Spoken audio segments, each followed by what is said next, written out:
নমস্কাৰ বন্ধুসকল, আপোনালোকক আমাৰ ইউটিউব চেনেলে স্বাগতম জনাইছোঁ। আৰু এই মুহূৰ্তত আপোনালোকক দেখাবলৈ গৈ আছোঁ প্ৰতিঘাত চিনেমাখনৰ বৰ্তমান এতিয়া মিউজিক মুক্তি দিয়া হৈছে আৰু পোষ্টাৰো মুক্তি দিয়া হৈছে। তাৰে ভিডিঅ' কিছু দৃশ্যাংশ আপোনালোকলৈ আগবঢ়াইছোঁ। গতিকে আহকচোন ভিডিঅ'টো ষ্টাৰ্ট। য'ত উপস্থিত আছে যতীন দা আৰু বহুত কলা কৌশলী। গতিকে আহকচোন ভিডিঅ'টো ষ্টাৰ্ট কৰোঁ।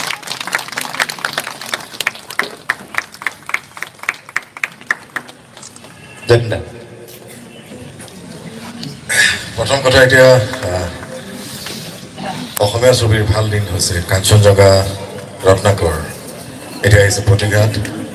আচলতে অচিন্তই বহুত আগতে ডাইৰেক্ট ছবি বনাইছিল। He is a very talented director, তাক মই খুব ভালকৈ জানো।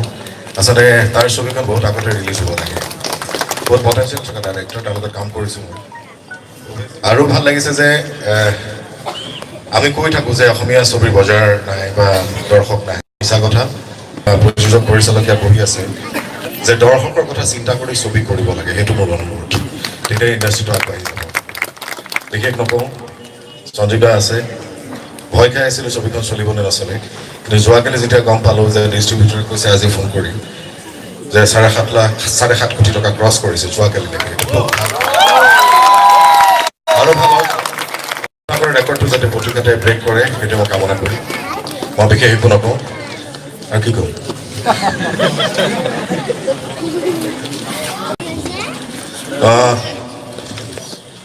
মই যতীন বৰাই ৰত্নাকৰ পৰিয়ালৰ হৈ প্ৰতিঘাতৰ সমূহ শিল্পী কলা কৌশলীক আন্তৰিক শুভেচ্ছা জনাইছোঁ। ভাল হ'ব এইখন চিনেমা, এইটো মই কওঁ। মই আশা নকৰোঁ, কিন্তু মই ডাঠি ক'ব পাৰোঁ এইখন চিনেমা ভাল হ'ব। চিনেমা জনা মানুহে কাম কৰিছে,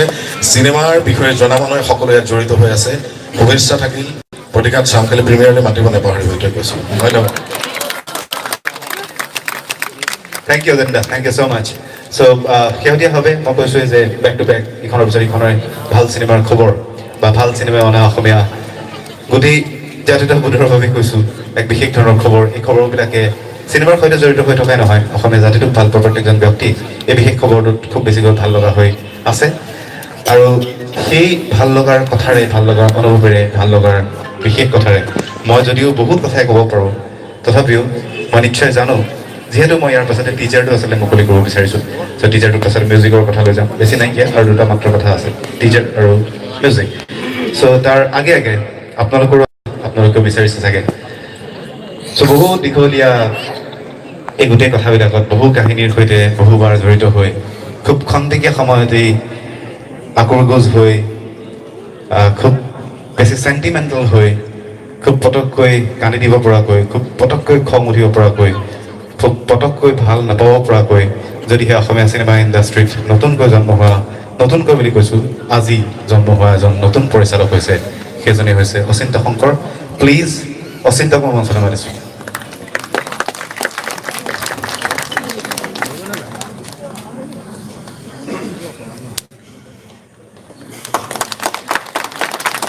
প্ৰতিঘাত তাৰ প্ৰথম চিনেমা, এককভাৱেৰে, যদিও সি বহুকেইখন চিনেমাৰ সৈতে জড়িত হৈ থাকিল। মই ডাইৰেক্টলি সুধিব পৰাকৈ থাকিলে মানে, বা মোক যদি কৈ দিয়া যায় বা সুধি যা বুলি, তেতিয়াহ'লে মই সুধিব লগা বহুত কথা থাকিব। কিন্তু সেই সকলোবিলাক কথাৰ প্ৰায়বোৰ উত্তৰ যদিও মই দিব পৰাকৈ আছোঁ, তথাপিও আধা ঘণ্টাৰ সময় দিছোঁ, যিমান ক'বলগীয়া আছে কওক।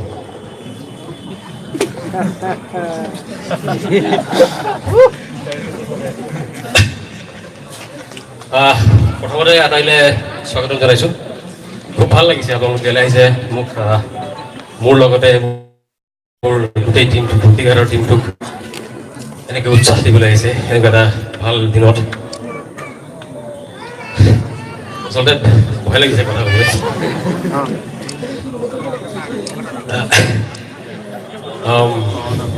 মই আচলতে তিনিটা খুব বেছি মোৰ ইম'চনেল মা, মুভি এণ্ড মাদাৰলেণ্ড, এই তিনিটা বস্তু মোৰ বিশ্বাস কৰোঁ। মালে মনত পৰিছে, মা আছে ঘৰত, মানুহ আহিছে কোনোবা, আৰু বাকী মুভি, চিনেমাৰ কাৰণে মই যিকোনো কাম কৰিব পাৰোঁ, এনেকুৱা কেতিয়াবা হৈ যায় জীৱনত। মই জনাত মোৰ প্ৰথম চিনেমাখন চাবলৈ গৈছিলোঁ দেউতাৰ লগত, মোৰ ভাতচালাত ঘৰ, তাত চাবলৈ গৈছিলোঁ কুলি। মই চিঞৰিছিলোঁ তাৰমানে তাত, নাজানো নিজে কৈছে মনত থাকে। মই তাৰমানে পৰ্দাত আৰ্টিষ্ট ওলালে চিঞৰি দিওঁ, তেনেকুৱা আছিলে মোৰ হেৰি। তাৰপিছত সেই পোকটো তেতিয়াৰ পৰা খেলিবলৈ আছিলে। লাহে লাহে এইটো ডাঙৰ হ'ল, পঢ়া শুনা কৰিলোঁ। তাৰপিছত মোৰ জীৱনৰ প্ৰথম শ্বুটিং চাইছোঁ মই দীনবন্ধু। ভাইমন দা আছিলে দীনবন্ধুৰ এটা বিশেষ দৃশ্য আছিলে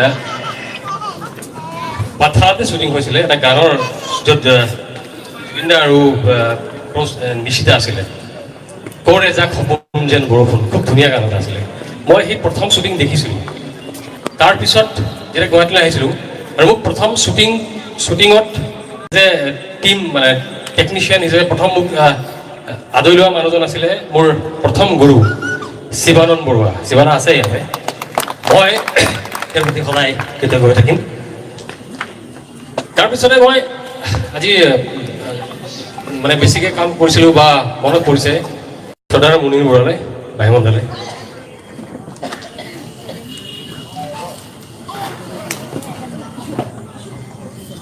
মোৰ জীৱনৰ প্ৰথম ছবিখন তেওঁক দেখুওৱাৰ হেঁপাহ থাকি গ'ল তেওঁক মিছ কৰিছোঁ মই মোৰ দৃষ্টিত বলিউডত যেনেকৈ য়শ চোপ্ৰা যিমান হিট প্ৰডিউচ বা ফিল্ম মেকাৰ হয় তেওঁ অসমত মুনিৰ বৰুৱা তাতকৈ কোনো গুণে কম নহয় চিনেমা এণ্টাৰটেইনমেণ্ট যদি আছিল অসমত এতিয়ালৈকে আমি শিকি আছোঁ আৰু মই আশীক ধন্য যে তেনে এগৰাকী ডাঙৰ মানে ধ্বজাৰ লগত তেওঁৰ তলত কাম কৰাৰ শিকাৰ সুযোগ পাইছিলোঁ তাৰপিছত এই বিভিন্ন মানুহ লগ পাইছোঁ মই একদম খুব ওচৰৰ পৰা পাইছোঁ মৃদুল গুপ্তা তেখেতৰ কাম দেখিছোঁ তেখেতৰ তাত এক্টিং কৰিছোঁ সঞ্জীৱ দাক এক্টিং কৰা দেখিছোঁ মই সঞ্জীৱ দা খুব ভাল এক্টৰ বহুত বস্তু শিকিব পাইছোঁ মই মোৰ এই জীৱন এই জাৰ্ণিটোত ৰাজেশ ভূঞা তেওঁ নাই চাগে আজি বিশেষ কামত আহিব নোৱাৰিলে চাগে মানস বৰুৱা ৰিজু দা তেওঁৰ লগতো কাম কৰিছোঁ মই মণিদা আছে ইয়াত মণিদাৰ লগতো কাম কৰাৰ সুযোগ পাইছোঁ মই মানস প্ৰবীণ পবিত্ৰ মাৰ্ঘিতা এনেকুৱা বহুত মানুহৰ লগত কাম কৰাৰ সুযোগ পাইছোঁ চ'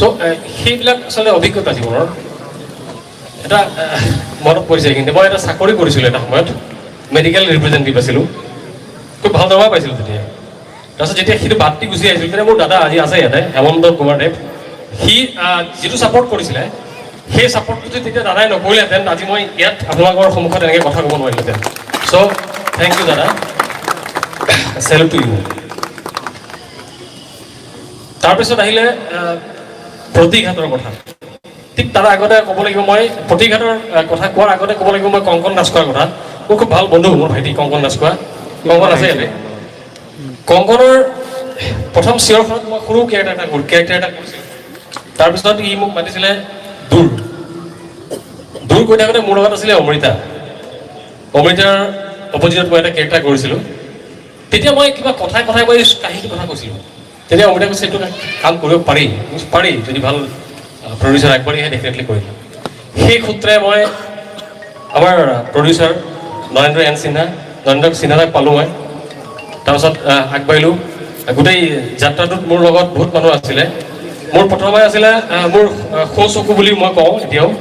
আৰু প্ৰদীপ দৈমাৰী ধন মোৰ সৌ চকু প্ৰথমে সিয়ে দেখে মই নেদেখোঁ চিনেমাখন ধন আছ তাৰপিছত মোৰ সোঁহাত আছিলে হিমাংশু নাথ মোৰ সোঁহাত সি নহ'লে মই কাম কৰিব নোৱাৰোঁ তেনেকুৱা ফিল হয় তাৰপিছত মই যেতিয়া আৰম্ভ কৰিলোঁ কাম কৰিবলৈ প্ৰথম ষ্টৰিটো চিন্তা কৰিলোঁ তেতিয়া মই মোৰ বন্ধু ৰাজদীপ আজিকালি ডাঙৰ মানুহ ৰাজদীপৰ লগত কথা পাতিছিলোঁ সি হয়তো ইমান কষ্ট কেতিয়াও কৰা নাই মোৰ কাৰণে 3বাৰকৈ স্ক্ৰিপ্টখন সলাব লগা হৈছে আৰু সেইকাৰণে চাগে আজি মই ফিল কৰোঁ যে এখন খুব ভাল স্ক্ৰিপ্ট ৰাজীৱে মোক উপহাৰ দিলে তাৰ কাৰণে ৰাজীৱ থেংক ইউ তাৰপাছত যেতিয়া মই ভাবিলোঁ যে গান কি কৰা যায় তো মই আচলতে কেইজনমান খুব ভাল সংগীত পৰিচালক তেওঁলোকৰ বেলেগ বস্তুৰ প্ৰতি মই খুব আকৃষ্ট হৈ যাওঁ প্ৰথমতে মই নাম ল'ব লাগিব জুবিন গাৰ্গক দেখিলে মোৰ এটা ইমেজ এটা মনলৈ আহে যে ৰক ষ্টাৰ মই তেনেকুৱা ৰক ষ্টাৰ কোনো দেখা নাই তেনেকুৱা লাগে তো মই তেনেকুৱা গান এটা জুবিন দাক বনাব পাৰিলোঁ বহুত সেইটো সমীৰক ক'ব দীঘলীয়া কাহিনী গানটো এতিয়ালৈকে মোৰ হাতত পৰাই নাই কিন্তু জুবিন দা আহিব সেই গানটো দিব আৰু জুবিন দাই নিজে সেই গানটো সেই ৰক ষ্টাৰৰ ইমেজটো কৰিব তাৰপিছত দিগন্ত ভাৰতী মই মেলোডি বুলি ক'লে দিগন্ত ভাৰতীৰ বাহিৰে বেলেগৰ বুজি নাপাওঁ ৰোমাঞ্চ মোৰ চিনেমাখনত প্ৰেমৰ খুব কম আছে প্ৰেম কিন্তু যিখিনি আছিলে সেইখিনি দিগন্ত দাই পূৰণ কৰি দিছে তাৰ কাৰণে দিগন্ত থেংক ইউ দিগন্ত নাই আজি ইয়াত তাৰপিছত আছিলে পৰাণ এটা ধুনীয়া টাইটেল ছং বনাই দিছিলে তাৰপিছত আহিলে ৰাহুল দেৱনাথক পাইছিলোঁ দূৰত খুব ভাল মিউজিক কৰিছিলে সি এটা গান কৰিছিলে চ' তেনেকৈ গান আহিলে তাৰপিছত মোৰ টেকনিচিয়ানছ টিম আহিলে তাৰপিছত আৰ্টিষ্ট আহিলে দিগন্ত হাজৰিকা বিষ্ণুদা দেৱজিৎ মজুমদাৰ জলিবা সিদ্ধাৰ্থ কে বুলি যাক চবেই জানে তাৰপিছত মোৰ দুগৰাকী অভিনেত্ৰীক মই প্ৰথম চিনাকি কৰাই দিব লৈছিলোঁ এগৰাকী আছিলে অচিন্ত শৰ্মা আছে আজি অচিন্ত মোৰ ভাইটি আৰু এগৰাকী আছিলে আশ্ৰমিকা শইকীয়া এতিয়া আশ্ৰমিকাক মই চিনাকি হৈ দিব নালাগে তাক চবেই চিনি পায় তাৰপিছত মোক সহায় কৰিবলৈ আহিছিলে গৰিমা শইকীয়া গাৰ্ড কষ্টিউমখিনি চাই নিদিলে হয়তো মই বহুতখিনি মোৰ অসুবিধা হ'লহেঁতেন তো তেনেকৈ বহুত মানুহে মোক সহায় কৰিছে এতিয়া এই মুহূৰ্তত মই অলপ বেছি দীঘলীয়া নকৰোঁ আৰু তাৰপিছত যেতিয়া চিনেমাখনৰ কাম কৰি থাকোঁতে আমাৰ প্ৰডিউচাৰ তেখেতে কৈছে চিনেমা অকণমান শাৰীৰিক অসুস্থতাৰ কাৰণে কামখিনি চমকি দিব লগা হ'ল তেতিয়াই আমি নলিনী নহয় গৈ আহি আছে বৌ ইয়াতে আছে তেখেতে আমাক বাকীখিনি কাম কৰিবলৈ সহায় কৰিলে বৌক মাতিম সমীৰ বৌক মাতিব লাগিব আমি তো তেনেকৈ আগবাঢ়িলোঁ আৰু মোৰ চিনেমাখনৰ এডিটিং কৰি আছে প্ৰতিম খাউন ৰাজা ই ইতিমধ্যে 4খন ছুপাৰহিট অসমীয়া ছবি সম্পাদনা কৰিছে মিছন চাইনা কাঞ্চনজংঘা 3খন মিছন চাইনা কাঞ্চনজংঘা আৰু ৰত্নাকৰ চাইনা মোৰ বুলি কৈছিল আচলতে যি নহওক খুব ভাল লাগিছিল তাৰ লগত কাম কৰিবলৈ আৰু এতিয়াও মোৰ সম্পাদনাৰ কাম শেষ এতিয়া কালাৰ চলি আছে আৰু মোৰ ছবিখনৰ বেকগ্ৰাউণ্ডৰ কাম কৰিছিলে বেকগ্ৰাউণ্ড মিউজিক কৰি আছে পলাশ সূৰ্য গগৈ পলাশ দা তো এতিয়া মোৰ চিনেমাখন সেইটো পৰ্যায়ত আছে বেকগ্ৰাউণ্ড মিউজিক আৰু মই অতি শীঘ্ৰেই চিনেমাখন আপোনালোকৰ ওচৰলৈ আনিম মাজত বেছি সময় নাই সকলোৰে সহায় সহযোগিতা বিচাৰিম মই 6 ডিচেম্বৰ মোৰ জীৱনৰ এটা ডাঙৰ দিন হ'ব আচলতে সমীৰে মোক কিবা কিবি কৈ থাকে আৰু আজিৰ এই মুহূৰ্তত যে মই ইয়াত আছোঁ তাত কিন্তু সমীৰৰো হাত আছে বহুত সি মোক বহুত গালি পাৰিছিলে এবাৰ সি মোক কন্দুৱাই দিছিলে গালি পাৰি ঠিক এদিন নহয় 2-3দিনমান সি মোক মাতি লৈ যায় তাৰ ঘৰলৈ মাতিলে বহু কথা পাতোঁ কিবা কিবি কওঁ বিভিন্ন কথা কওঁ তাৰপিছত সি এটা কথা কয় তই বেলেগৰ কাম কিমান দিন কৰিবি নিজে কিয় নকৰ মোৰ সময় নাই নোৱাৰিম কৰিবলৈ মোৰ ইমান সাহস নাই তেতিয়া সি গালি পাৰিছিলে গালি পাৰি ইমান গালি পাৰে সি মই কান্দি দিব লগা হয় তো আজি সেই কান্দোনৰ কাৰণে চাগে মই ইয়াত আছোঁ চব বেছি নকওঁ বহুত দীঘলীয়া লেকচাৰ মাৰি দিলোঁ ইমান নাৰ্ভাছ হৈছোঁ আচলতে আটাইলৈ বহুত বহুত ধন্যবাদ ইয়ালৈ আহিলে আমাক উৎসাহ দিলে বাকীখিনি কাম সমীৰ প্লিজ